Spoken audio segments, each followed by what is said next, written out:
wabarakatuh. Kembali lagi bersama saya Lucia Rizka, NIM 1923481 dari Program Studi Perpustakaan dan Ilmu Informasi Fakultas Bahasa dan Seni Universitas Negeri Padang. Baiklah, tujuan dari pembuatan video kali ini yaitu untuk memenuhi tugas preservasi dan konservasi dengan dosen pengampu Ibu Desrieni Esos Enlikon. Baiklah, pada pembahasan kali ini saya akan membahas mengenai pencegahan kerusakan bahan pustaka. Baiklah, langsung saja, pencegahan kerusakan karena faktor lingkungan. Pencegahan karena faktor lingkungan terdiri dari yang pertama yaitu pencegahan kerusakan karena faktor temperatur dan kelembapan udara. Yang kedua yaitu pencegahan kerusakan karena faktor cahaya. Yang ketiga yaitu pencegahan karena faktor pencemar udara. Baiklah, saya akan menjelaskan mengenai pencegahan kerusakan karena faktor temperatur kelembapan udara.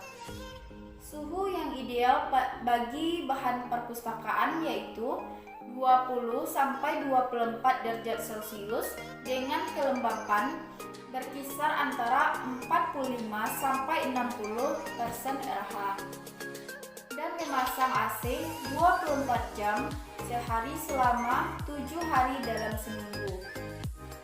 Terjadinya kelembapan udara yang tinggi dapat diturunkan dengan memasang alat dehumidifier di ruangan koleksi dan memasang silisa gel pada laci-laci yang berfungsi untuk menyerap kelembapan. Selanjutnya yaitu pencegahan kerusakan karena faktor cahaya. Cahaya matahari yang masuk ke dalam ruangan, baik buku di ruangan koleksi sebaiknya diletakkan jauh dari jendela atau tidak langsung mengenai cahaya.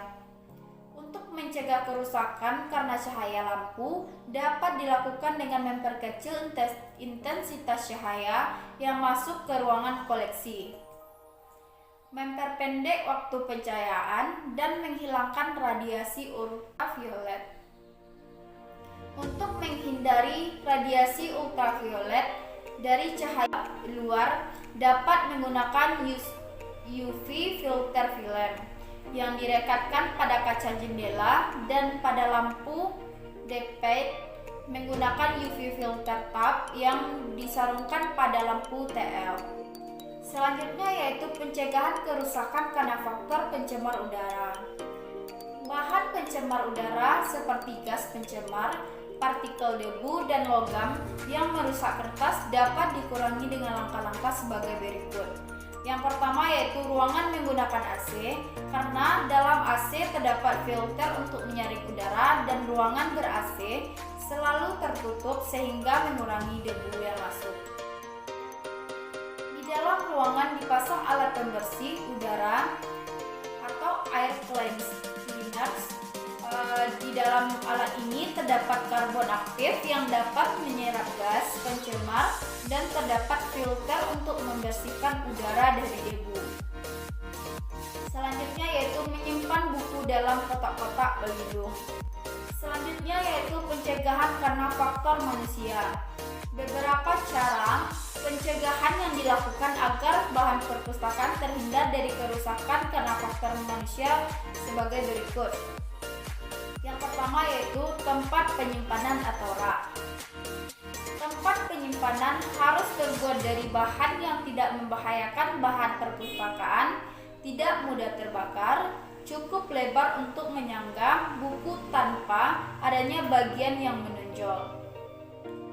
Rak yang paling bawah sekurang-kurangnya harus 10 cm di atas lantai untuk menjaga kemungkinannya terkenanya air jika ada pipa air yang bocor. Rak buku harus diletakkan pada ruangan dengan ventilasi yang baik dan jaraknya cukup supaya dapat mengambil dan mengembalikan buku secara leluasa. Selanjutnya yaitu penempatan buku secara mendatar. Hendaknya tidak disusun pada rak yang secara longgar karena akan roboh dan menimpa satu sama lain. Penyusunan buku pada rak harusnya ditopang dengan kuat dan sebaiknya tidak terlalu rapat satu sama lain. Buku-buku hendaknya tidak ditumpuk di atas buku lain pada waktu menyusun rak. Untuk jenis buku yang tidak dapat diletakkan secara tegak, sebaiknya diletakkan secara horizontal di bagian tepi rak agar buku tidak menjadi rusak dan akan tetap kuat menempel. Selanjutnya yaitu penataan buku pada rak tegak. Contohnya, map-map tebal dan lembaran-lembaran ukuran besar baiknya tidak disusun bertumpuk melebihi setengah daripada tinggi tempat agar terlindungi, dan sebaiknya dimasukkan ke dalam kotak-kotak atau box yang kuat. Selanjutnya yaitu menyimpan buku ukuran besar dan lebar. Contohnya, atlas jangan diletakkan terlalu lebar dengan posisi vertikal pada rak buku biasa. Buku-buku seperti ini harus diletakkan mendatar atau direbahkan di atas meja. Selanjutnya yaitu pameran. Pemeliharaan bahan perpustakaan yang sedang dipamerkan adalah sangat penting. Bahan perpustakaan yang dipamerkan perlu dilindungi dari pencurian dan vandalisme. Dan juga kelembapan udara tidak boleh lebih dari 60% RH. Selanjutnya yaitu penjilidan kembali. Jilidan asli sedapat mungkin harus diperhatikan. Semua bahan yang digunakan harus bebas asam, kuat dan stabil, dan buku dengan kertas yang sudah rapuh tidak boleh dijilid kembali. Selanjutnya yaitu penanganan. Bahan perpustakaan hendaknya terhindar dari makanan dan minuman, pencahayaan langsung, melipat buku sebagai pembatas, tidak boleh menggunakan air liur untuk membuka halaman buku, boleh menggunakan karet gelang, staples yang berkarat, dan selotip. Selanjutnya yaitu reproduksi.